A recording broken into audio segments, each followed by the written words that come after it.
Hi everyone and welcome to my place. I am here to help Paula. Paula and I have had quite an extensive chat. She wanted something for her dining table and she wanted it spring and summer, full of colour, full of life, and something that would visually give her joy. So we have been through all of the flowers that represent, well, not all of them, but a good portion of what is spring and what is summer. The colour, these are the colours. Look at all of these beautiful colours. We've got these gorgeous dahlias, which are end of summer into the fall. We have peonies galore, which are the spring. We have camellias. There's 3 or 4 different types that we've got in the collection here, but these are the ones that we looked at. I've also got some lovely lilac, which is going to be perfect. And then the queen of all the flowers, some beautiful yellow roses and what I call a beautiful tea rose. And I love this one, almost like one of those little miniature roses. And then we're going to conclude with a few ranunculus. And I love the orange of these little babies that come in the spring. And I also love this butter yellow. So I think that bringing all of those colours together is going to just look marvelous.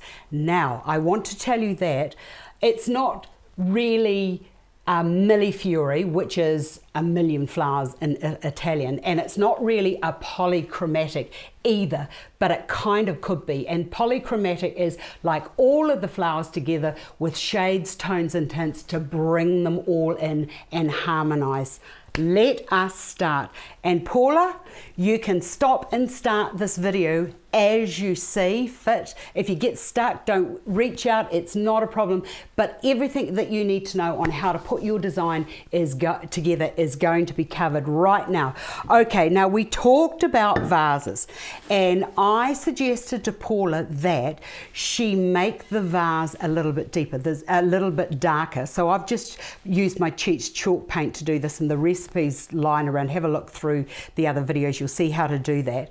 Now, because there's going to be a lot of flowers into here and there's going to be a lot of stems, I actually quite like the dark of the vase, and when it's going on to a dark table, it does make sense to make the vase a little bit darker. Just going to anchor everything down, and with the brown of your table, it's just going to be the seamless transition from the dark table in through to the vase, and then that will set the stage for this beautiful display of flowers. Now, the other thing I want to add is, in the spring, I usually go for, spring and summer, I usually go for glass. In the winter, I usually, clear glass. In the winter, I usually go for darker. But for this type of designing, as I said, the darker the vase really sets a beautiful stage. So into here, I've got 4 pieces of the hydrangea.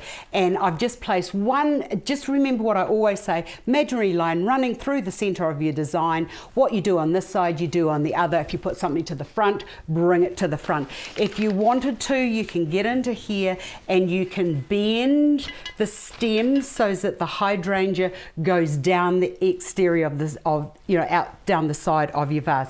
Now, the first things I'm going to put in are these big girls here, which are the dahlias. They take up the biggest amount of space, so put those in now. The other rule of thumb that I need to tell you is, if you're stuck and not sure, the rule of thumb is 1.5 times the height or the width of the container, and this is high as opposed to wide. So that's going to determine which way we go, and the best way is up as opposed to out, but we're going to do that as well because we're going to make a round arrangement. The other thing to consider is, if you get, because it's going to be round, everything that you use, if you cut everything to the same length before you start, you're not going to have hassles. And because these are the biggest, I'm going to put those in.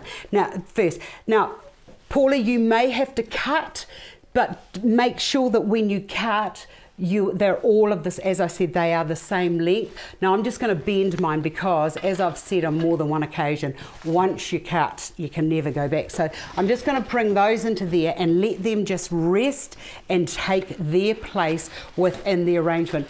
Now, I had a lovely talk to another friend of ours here at Prestige Botanicals in Astar's place, and I told her ages ago about the importance of green.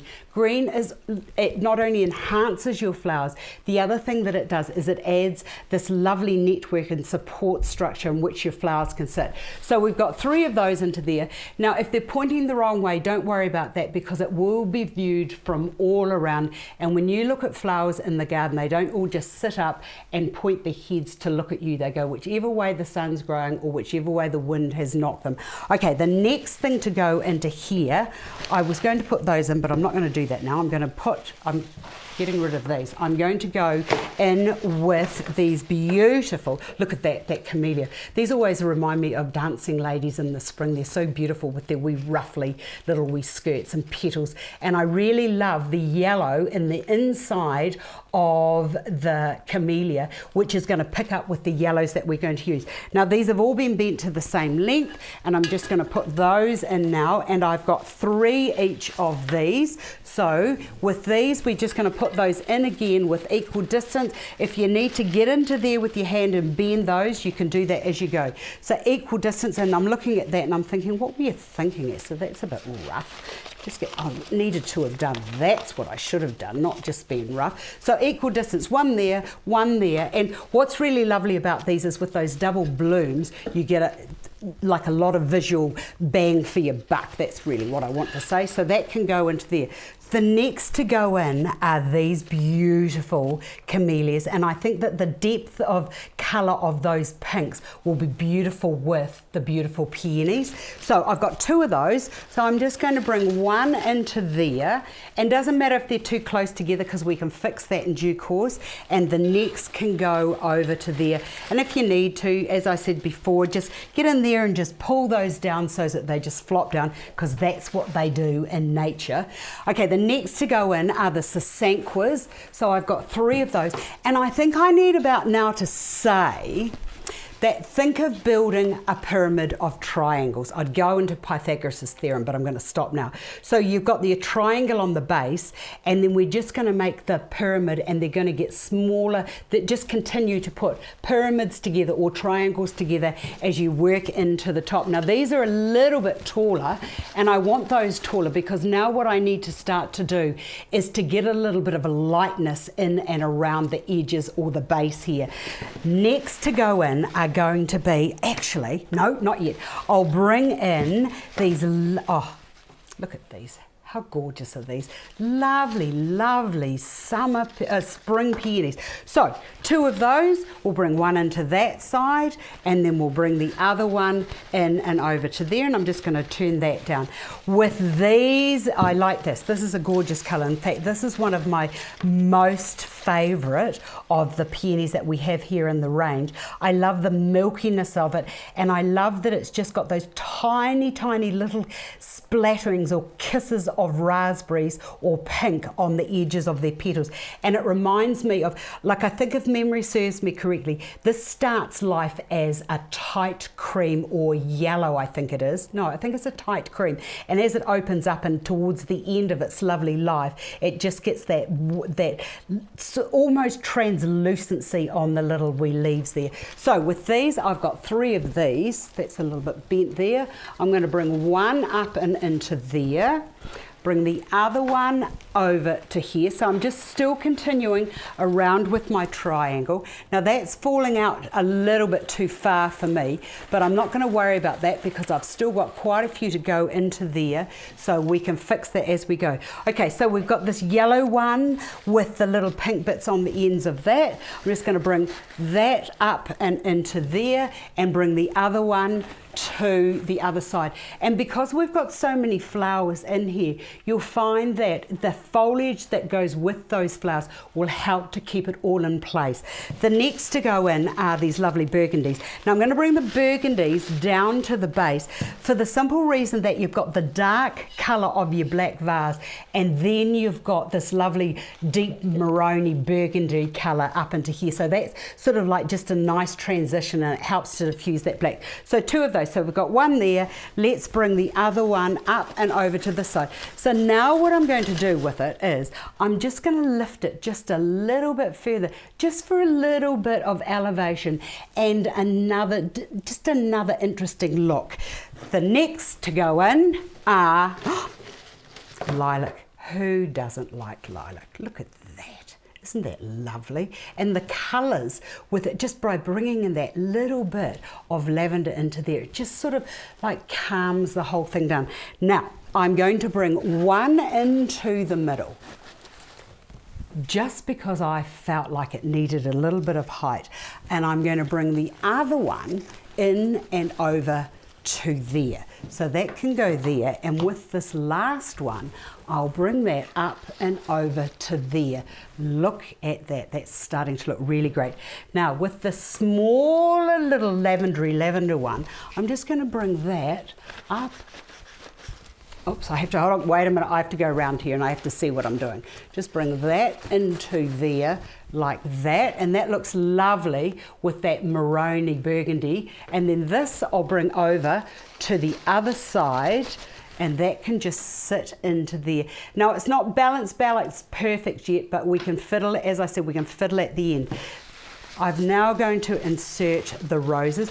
Now, you might be thinking, oh goodness me, Astar, why are you putting yellow in there? Okay, the reason I'm using the yellow, which Paula loved anyway, is the yellow of the rose and the yellow of the stamen in the camellias. It's the same kind of yellow, and as a little wee signpost, if you're stuck when you're doing designing and you can't get your colours right, my way forward is to look at the flowers. Nature puts yellow pollen into every flower, just about every flower except tulips, which are black. It's almost like a golden crown, and it just gives it just gives lift to your design. So that's why I'm using those. So I'm going to bring those into there. So there's three of these, one into there. I'll bring another one up and over to there. And if you find that you have to lift a few more of the flowers as you go, just do that. Now, another thing I forgot to tell you was the colorway on the petals of the rose is also the same color as that beautiful peony. So you see how the colors all marry up? So it's just a matter of, oh yeah, that goes with that. Oh, I see that colour in there, and oh yes, that looks fabulous in with that. And also when you see that lovely little yellow and pink peony into there, see how the colours all sort of lend and blend together? So the third one can go up and into there like so. Look at that lovely picture that's all starting to come together. Lot of flowers, but it's looking just a floral feast to me. I now want to incorporate a little bit of orange. Now you're probably thinking to yourself, oh no, Astar, not orange. Well, yes, you can, because this colour here, that colour is actually in the outer petals of the lovely little tea rose. So it works. So that can go up and into there. And then I'll bring the other one up and into there.